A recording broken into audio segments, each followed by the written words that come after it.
अस्सलामु अलैकुम वरहमतुल्लाहि वबरकातुहू। मैं अक्सर ये बात कहता हूँ कि बच्चों को पढ़ाएं कम, पढ़ने का शौक़ ज़्यादा पैदा करें।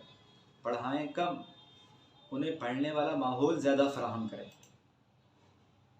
अब ना पढ़ने वाले बच्चों को पढ़ाना जो है ये असल कमाल है हमारा। मुझसे अक्सर लोग पूछते हैं कि बाकी सब चीज़ें तो हम नोट कर लेंगे, लेकिन हमें ये कैसे पता चलेगा कि फ़लाँ क़ारी साहब हमारे बच्चे के लिए ज़्यादा मौज़ू हैं, हमने उनकी कोई तिलावत नहीं सुनी, कोई पढ़ाने का अंदाज़ में या पढ़ाने का अंदाज़ भी हम चेक कर लेंगे, लेकिन हमें ये कैसे पता चलेगा कि उनके अपने मखारिज, तजवीद, इन चीज़ों का कैसे पता चलेगा। तो उनके लिए मैं ये कहता हूँ कि अगर हो सके तो अपनी क्लास की रिकॉर्डिंग कर लें और अपने किसी ऐसे जानने वाले को वो रिकॉर्डिंग भेज दें, ठीक है, कि जो आपका कोई मुखलिस दोस्त हो, जो कतई नज़र इस बात से हमारे कई फील्ड्स में ये चलता है कि आप किसी के पास जाते हैं जगह लेने के लिए कि मैं फ़लाँ से लूँ या ना लूँ, वो कहता है उससे लो या ना लो, मेरे से ले लो, वो नहीं ठीक।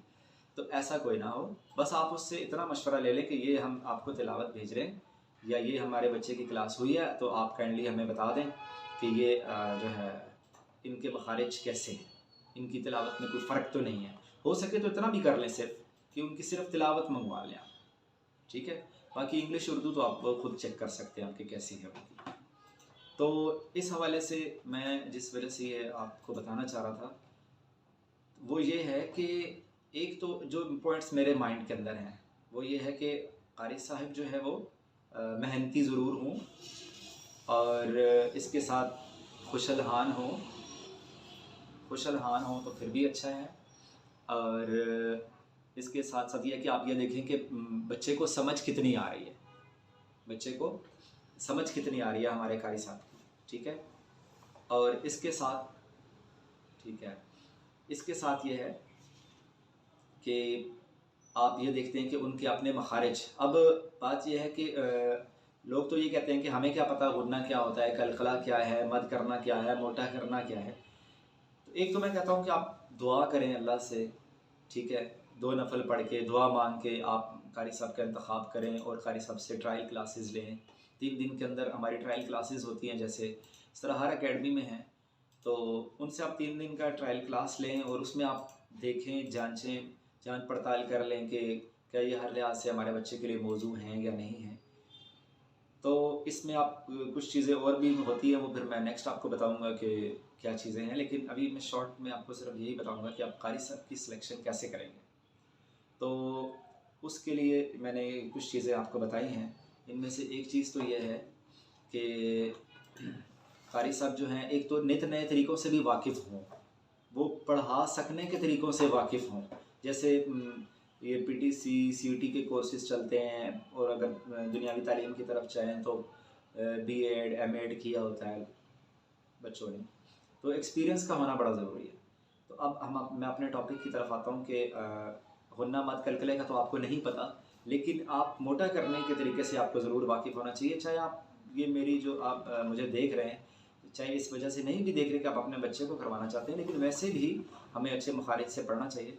तो मैं एक आपको आसान चीज़ नहीं, लेकिन थोड़ी सी मुश्किल चीज़ की तरफ लेके जा रहा हूँ कि ताकि आप अगर वो मुश्किल चीज़ आप देखते हैं कि क़ारी साहब उस मुश्किल चीज़ में बेहतर हैं, तो फिर तो आप उनकी सिलेक्शन कर लें कि बाकी चीज़ें भी इंशाल्लाह बेहतर होंगी। तो वो मुश्किल चीज़ क्या है कि हर्फ़ को मोटा कर सकना, उसके लिए बाकायदा मश्क की ज़रूरत होती है। अच्छे कुर्रा, अच्छे मशाक कारी जो हैं वो उसकी मश्क करवाते हैं। तो इस हवाले से मैंने एक आऊज़ु बिल्लाह बिस्मिल्लाह लिखी है। और पहले तो मैं ये बताता चलूँ कि मोटे हरूफ पर इनको अरबिक में मुस्ताअलिया हरूफ कहते हैं। यहाँ पर तो हम कहते हैं मोटा करना या मुँह भर के पढ़ना, या जो है कुछ लोग हैवी लेटर्स कह देते हैं, या जो है ना read with a full mouth कह देते हैं, थिक लेटर्स कहते हैं, बोल्ड लेटर्स कहते हैं। लेकिन जो अरबिक में है वो है मुस्ताअलिया हरूफ, इस्ताला पाया जाता है इसमें, यानी ज़ुबान का पिछला हिस्सा उठना। तो बच्चों को ये बात आगे चलकर आपको काम आएगी और अपने जहनों में भी बिठा लीजिए कि ज़ुबान का पिछला हिस्सा उठने से हर्फ मोटा होता है। By raising the rear part of your tongue the letter will be pronounced thickly. तो इस तरह हर्फ मोटा होगा कि आप हर्फ को मोटा करने के लिए ज़ुबान का पिछला हिस्सा उठाने की प्रैक्टिस करें। तो इसके लिए अगर आप होंठ गोल करेंगे या होंठ हिलाएंगे मोटा करते हुए, तो ये बिल्कुल गलत होगा। एक बच्चा था मेरे पास, वो दूसरे बच्चे को पढ़ा रहा है, बजाय खो कहने के वो कहता है जी पढ़ो खो, तो ये गलत है, खो ये ठीक है। अब वो उसको पढ़ा रहा है, उसने कहा कि पढ़ो रो, वो कहता है मैं क्यों रो, वो मेरे पास आ गया, कहता है कारी साहब ये मुझे कहता है रो, कहता है जी मैंने नहीं कहा, मैं तो इसको रो पढ़ा रहा हूँ रो। तो मैंने कहा कि आप बेटा होंठ गोल कर रहे हो, तो वो रोने का ही समझ रहा है ना, वो यही समझ रहा है कि आप उसको कह रहे हो रो, तो वो तो ठीक कह रहा है कि मैं क्यों रो, तुम खुद रो लो। तो हम होंठ गोल नहीं करेंगे, ये लेटर है रो रो, तो इसकी प्रैक्टिस आपको करनी पड़ेगी। तो इसके लिए मैं आपको एक छोटा सा मैंने आउज़ बिल्लाह बिस्मिल्लाह लिखिए, कर सब दिखाना ये आप कैमरे के सामने रखें कि ताकि उनको नजर आए।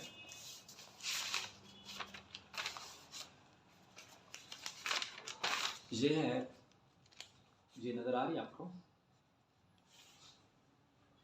जी, आ रही है नजर।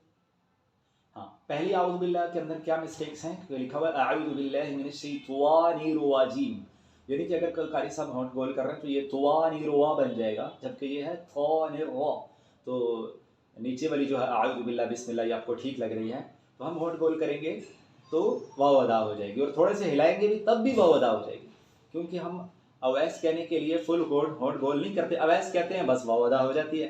तो ऐसे ही मोटे हरूफ पे अगर हम होंठ गोल करेंगे तो वाव अदा हो जाएगी। और हर्फ का मखरज मालूम करने के लिए हमेशा उस लेटर पे जज़म लगाई जाती है, अन आउ, तो होंठ गोल सिर्फ वाव पर होते हैं, सिर्फ वाव पर होते हैं, ठीक है। तो ये बात माइंड के अंदर रखिएगा। और अब मैं आपको बताता हूँ कि पहचान कैसे होगी, आप इतनी जल्दी एक्सपर्ट कैसे हो सकते हैं। तो उसके लिए यह है कि आप ज़रूर ज़ुबान का पिछला हिस्सा उठाने की प्रैक्टिस करें, फील करें कि हमारी ज़ुबान का पिछला हिस्सा उठ रहा है। इंशाल्लाह शुरू में वो हल्का हल्का सा हिलेगा, ज़ुबान का बैक साइड हल्की हल्की हिलेगी, आहिस्ता आहिस्ता थोड़ा थोड़ा ज़्यादा उठेगा, ज़्यादा उठते उठते वो आपका ज़ुबान का पिछला हिस्सा उठना शुरू हो जाएगा, और ज़ुबान का अगला हिस्सा नीचे आएगा, नीचे की तरफ। जैसे चले मैं आपको बता ही देता हूँ, तो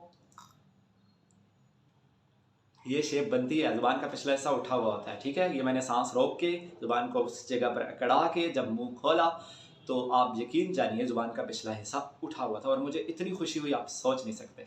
तो बहरहाल ये है कि ज़ुबान का पिछला हिस्सा उठाने से हर्फ मोटा होता है, और मोटा होता कैसा है, इसकी पहचान कैसी होगी, एक दफ़ा आप बारीक करें, एक दफ़ा मोटा करें, तो आपको पता चल जाएगा। बारीक ये आवाज़ है खा हो, अब ये बारीक है खा हो। अगर आप फ़र्क कर सक रहे हैं बारीक और मोटी आवाज़ में, तो आप समझ लें कि आपका खौ ठीक है। अगर आप दोनों में फ़र्क नहीं कर रहे हैं, आप कह रहे हैं खा खौ, करिसम मोटा नहीं हो रहा, आप होंठ को ऊपर उठा रहे हैं, तो इसका मतलब है कि आप मोटा नहीं कर सक रहे। तो इसकी मोटाइगी के अंदर जो खा का ओरिजिनली साउंड है वो मोटा और बारीक होगा, तो ये फ़र्क होगा। देखिए ये बारीक है, ये बारीक है, ये मोटा साउंड है। फिर सुनिए, ये बारीक है, ये मोटा है। एक कारी सब तिलावत कर रहे थे, उन्होंने कहा मुख र जैसे मुख कहते हैं, मुख र जैसे सैद, बाकी मोटा किया उन्होंने, रा को भी किया, सैद की दाल को भी किया, लेकिन खा को मोटा नहीं किया। वो कहते हैं मुख, तो ये था मुख मुख रज, तो अगर हम कहेंगे मुख रज तो ये गलत हो जाएगा, ठीक है। और इस पर मोटे हरूफ पर होंठ गोल करने से बचें। तो इंशाल्लाह आप प्रैक्टिस करेंगे, आपके ये मोटे हरूफ अच्छे हो जाएंगे। बाकी जो हरूफ हलकी हैं, बाकी चीज़ें हैं, गुन्ने मत कलकला का भी ख्याल रखें, तजवीद की रियायत रखते हुए पढ़ेंगे तो इंशाल्लाह अल्लाह ताला आपको उस इल्म की मारिफत अता फरमाएंगे। अस्सलामु अलैकुम व रहमतुल्लाहि व बरकातहू।